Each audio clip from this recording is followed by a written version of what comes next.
Hello दोस्तों, स्वागत है आपका अपने YouTube channel tricks R and K में। तो मैं आज आपके लिए, जैसा कि मैंने बताया कि देखिए आपका इल्यूमिनेशन का यानी यूटिलाइजेशन का मैटर चल रहा है। तो आपका इल्यूमिनेशन जो चैप्टर भैया प्रदीपन, वो मैंने पूरा करा दिया है। कहने का मतलब ये कि उसमें मैंने 4 वीडियो डाल दिए हैं, और ज़रूरत होगी तो और डाल देंगे, लेकिन 4 वीडियो भी काफ़ी मतलब खूब हैं, ठीक है ना। उसमें हर तरह का मैंने क्वेश्चन डालने की कोशिश की है। तो कोई बात नहीं, चलो इस बात को रखो साइड में और हम करते हैं अपना वीडियो स्टार्ट। क्योंकि भैया हम पढ़ने जा रहे हैं, क्या पढ़ने जा रहे हैं दोस्तों, हम पढ़ने जा रहे हैं वेल्डिंग। वेल्डिंग का पहला जो पार्ट है वो मैंने अपलोड कर दिया है, प्ले लिस्ट पर जाकर देख लेना। और अब ये दूसरा पार्ट, तो इसमें मैं आपको समझाने की कोशिश करूंगा। देखिए पिछले में मैंने ट्रिक से कुछ बताया था कि यार वेल्डिंग होती है 2 प्रकार की। वेल्डिंग कितनी प्रकार की है? 2 प्रकार की वेल्डिंग है। कौन कौन सी है भैया? एक तो होती थी आपकी रेजिस्टेंस और दूसरी होती थी आपकी आर्क वेल्डिंग, ठीक है ना। अब इनमें भी प्रकार थे, यानी रेजिस्टेंस के प्रकार थे और आपके ये आर्क के प्रकार थे, ठीक है ना। तो प्रकारों को कैसे याद करेंगे, ये सारी ट्रिक मैंने आपको बताई थी। चलो कोई बात नहीं, ट्रिक को दोबारा मैं रिवाइज करता हूँ कि रेजिस्टेंस वेल्डिंग का जो ट्रिक था वो था वापस। क्या था भैया? वापस था, यानी ऐसे मैंने वापस लिखा था। चलो प्रैक्टिस करते हैं कैसे कैसे क्या चीज़ थी। तो इस बी से बी निकाला, फिर पी निकाला, फिर एस थे, ये 2 एस निकाले थे मैंने। इस तरह से ये मैंने निकाला था, ठीक है। उम्मीद है आपको ये चीज़ें समझ में आ गई होगी कि मैं आपके लिए क्या समझाने की कोशिश कर रहा हूँ। तो जब मैंने ये वापस निकाल लिया, तो अब यहाँ से अब इस वापस से हमने ट्रिक बनाई थी कि यार बट और प्रोजेक्शन और सीम और स्पॉट, ठीक है ना। इस बात को आपको लिए ध्यान रखना है। लेकिन अब इसमें भी एक बात ध्यान रखने की, कैसे कैसे याद करेंगे।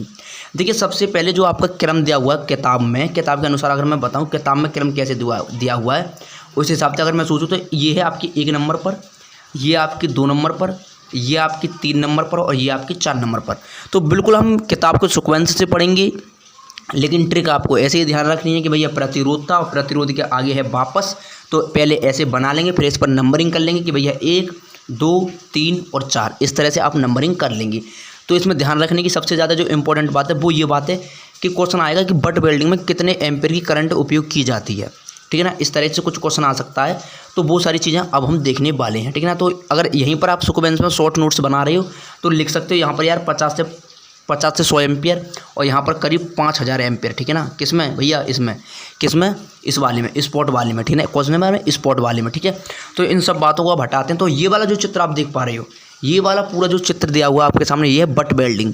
कौन सी वेल्डिंग? Butt welding. तो क्या होने वाला है इसमें, आइए जरा समझते हैं। देखो एक टुकड़ा तो आपका ये है और एक टुकड़ा आपका ये है, ठीक है ना। और ये आपका ट्रांसफार्मर से मैंने कर दिया कनेक्ट। कौन से ट्रांसफार्मर से? अरे भाई बताया था मैं कौन सा ट्रांसफार्मर यूज करूंगा, क्योंकि वेल्डिंग में क्या है कि भैया हीट की ज़रूरत है, और जब हीट की ज़रूरत है तो कहने का मतलब करंट की ज़रूरत है, तो एच बार की ज़रूरत है। तो कहने का मतलब ये है कि करंट अधिक से अधिक होना चाहिए। तो करंट अधिक कब हो सकता है? करंट अधिक जब हो सकता है जब वोल्टेज को कम करना पड़ेगा। तो वेल्डिंग में जो यूज करने वाले हैं हम ट्रांसफार्मर, वो करने वाले हैं भैया स्टेप डाउन ट्रांसफार्मर। इस बात को ध्यान रख लेना। तो उसमें होने क्या वाला है, जैसे कि एक धातु का टुकड़ा ये रहा, एक ये रहा। जब इनमें करंट प्रभावित करूँगा तो सीधी सी बात है कि यार ये अपने एरिया को कुछ बढ़ाएंगे, क्योंकि इसमें हीट है। और जब ये कंडीशन आएगी, जब ये अपने एरिया को बढ़ाएंगे यानी मेल्ट होने की कोशिश करेंगे, तो क्या करेंगे कि एक हिस्सा तो हमारा फिक्स है ये वाला, अब इस वाले हिस्से को मैकेनिकल प्रेशर देकर, यानी प्रेशर देकर इसकी ओर बढ़ा देंगे। और इसकी ओर बढ़ाने के बाद जब ये मेल्ट हो जाएंगे, तब हम यहाँ से ये इन वायरों को यहाँ से हटा देंगे। और इन वायरों को हटाने के बाद क्या होगा, ये हमारी चीज़ें मेल्ट हो जाएंगी, ठीक है ना। तो ये पूरा प्रोसेस था भैया बट वेल्डिंग का। लेकिन बट वेल्डिंग में जो ध्यान रखने वाली बात है वो है कि कितने मतलब एम्पियर की धारा इसमें प्रभावित होगी। तो 50 से 100 एम्पियर, इस बात को ध्यान रख लेना। और दूसरी बात यह है कि ये कौन सा प्रकार है, ये भैया रेजिस्टेंस का प्रकार है, ठीक है ना। तो इन चीज़ों को ध्यान रखना। चलते हैं दूसरी वेल्डिंग की ओर। तो मैंने ले लिया अब आपका ये स्पॉट वेल्डिंग, और स्पॉट वेल्डिंग को समझने की कोशिश करेंगे कि स्पॉट वेल्डिंग में हो क्या रहा है। तो सबसे पहले जो पॉइंट है वो याद करना कि भैया स्पॉट वेल्डिंग में जो होने वाला है, यानी क्या होने वाला है कि आपकी जो करंट है, इसमें करंट की जो वैल्यू वो आप कम से कम 5000 एम्पियर, भाई 5000 एम्पियर इसमें उपयुक्त रहेगा, ठीक है ना। और दूसरी बात क्या है कि जो स्पॉट वेल्डिंग होती है ना, जैसे कि मान के चलो ये एक प्लेट है, ठीक है ना, ये एक चादर है, ये एक चादर है, एक धातु है, और ये एक दूसरी धातु है। तो स्पॉट का मतलब होता है कि किसी विशेष बिंदु पर आप वेल्ड कर रहे हो, यानी किसी विशेष बिंदु पर आप इसको वेल्ड कर रहे हो, ठीक है ना। किसी विशेष बिंदु पर आप इसे वेल्ड कर रहे हो, और ये है स्पॉट वेल्डिंग। स्पॉट का मतलब ही बिंदु होता है। तो किसी विशेष निश्चित बिंदु पर आप इस चीज़ को वेल्ड करके इन दोनों को क्या करेंगे, इन दोनों को जोड़ेंगे। लेकिन अभी जो हमने पढ़ा था कि भाई एक चीज़ तो ये थी और एक चीज़ ये थी, तो ये पूरा मेल्ट होकर इसमें कि घुल मिल रहा था कुछ इस प्रकार से। लेकिन इसमें क्या है कि स्पॉट यानी एक बिंदु पर, जैसे एक धातु का टुकड़ा ये तो एक धातु का टुकड़ा ये है, तो इसे एक फिक्स एक पॉइंट पर हमें करना है ये बेल्ट, ठीक है ना। तो इसीलिए इसका नाम है भाई साहब स्पॉट वेल्डिंग, ठीक है ना। तो उम्मीद है आपको ये भी चीज़ें समझ में आ गई होंगी कि कैसे कैसे क्या मैटर चल रहा है। लेकिन सिर्फ ध्यान रखना है, करंट ध्यान रखना है, और ये ध्यान रखना है कि इसका जो है यूज बहुत ज़्यादा इंपॉर्टेंट है कि यूज कहाँ पर कर सकते हैं, ठीक है ना। क्योंकि यूज तो आ ही सकता है, तो यूज आप देख लीजिए यूज का इसमें क्या है। यूज का कुछ मैटर दिया हुआ है कि यार इसमें जो स्कूटर इत्यादि के ढांचे बनाने में और कार यानी जो भी मतलब मैकेनिकल जो भी कार्य होते हैं स्पॉट वेल्डिंग उसमें यूज होने वाली है। इस बात को आपको लिए ध्यान रखना है, ठीक है ना। तो चलते हैं अपने नेक्स्ट वेल्डिंग की ओर कि कौन सी वेल्डिंग अब हम लेते हैं। तो मैंने बताया कि रेजिस्टेंस के 4 प्रकार हैं और ट्रिक वही है भैया, वापस यानी मैं फिर दोबारा रिवाइज कर देता हूँ, वापस BPSS, ठीक है ना। बट है, ये आपकी स्पॉट है, ये आपकी सीम है और ये आपकी प्रोजेक्शन है। तो बट मैंने समझा दी, सीम मैंने आपको स्पॉट मैंने आपको समझा दी। अब मैं आपको समझाऊंगा सीम, उसके बाद प्रोजेक्शन, ठीक है ना। तो सीम हम समझने चलते हैं। अब कौन सी बिल्डिंग समझेंगे, हम समझेंगे सीम बिल्डिंग। तो दोस्तों अब मैं आपके लिए दिखाने जा रहा हूँ सीम वेल्डिंग। कौन सी वेल्डिंग, सीम वेल्डिंग। तो सीम वेल्डिंग में क्या आप देख पाओगे कि यार जो प्लेटें जो जुड़ रही हैं, ठीक है ना, जो प्लेटें जुड़ रही हैं उन पे जो वेल्ड होने का जो मेल्ट तो मान के चलिए यहाँ पर हो गई ये चीज़ें, यानी एक प्लेट ये रही और एक प्लेट ये रही, इस तरह से समझिए। अब मेल्ट तो आपकी यहाँ पर हो गई, लेकिन इसे अलग से आपने क्या करा, अलग से मैकेनिकल जो पहिए ना, ये पहिए जो लगे हुए हैं भाई, मैकेनिकल पहिए इस तरह से चलेंगे और इन दोनों को एकदम मेल्ट करते हुए चलेंगे। जैसे कि ये चीज़ मान के चलिए, जैसे अभी मैं समझाने की कोशिश करता हूँ। जैसे कि मान के चलो ये धातु कुछ इस टाइप से है, ये धातु एक धातु कुछ इस टाइप से, यार रुक जाइए एक मिनट। जैसे कि एक धातु ये आपकी ये इस टाइप से है और एक इसी से कुछ इस टाइप से। अगर ये हमें कुछ इन दोनों को पास में लाना हो तो इस पर क्या है, मैकेनिकल प्रेशर देंगे, तब जाके इनकी कंडीशन कुछ इस प्रकार की हो जाएगी जो एक दूसरे से चिपक जाएगी, ठीक है ना।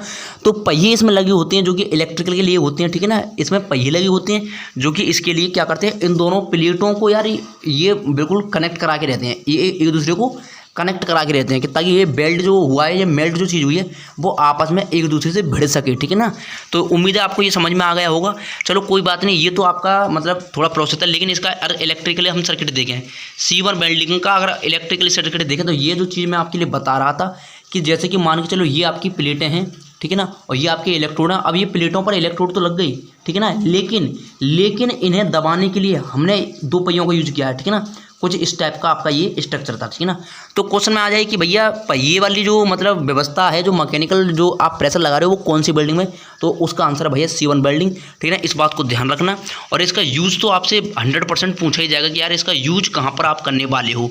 तो मैं आपके लिए बता दूँ यूज इसका हम कहाँ पर करेंगे कि जो भी जहाज़ के टैंक होते हैं वगैरह, यानी जहाज़ के टैंक हैं, या फिर आपके जो ट्रांसफार्मर बनता है ना, ट्रांसफार्मर, तो उसका जो टैंक है, ट्रांसफार्मर का टैंक है, यानी पत्तियों से जो चीज़ें मिलकर बनी होती हैं और काफ़ी हार्ड होती हैं और अच्छे काम के लिए उपयोग किया जाते हैं ताकि उनमें लीकेज ना हो, तो उन सारी चीज़ों को बनाने के लिए हम इसका यूज करने वाले हैं, ठीक है ना।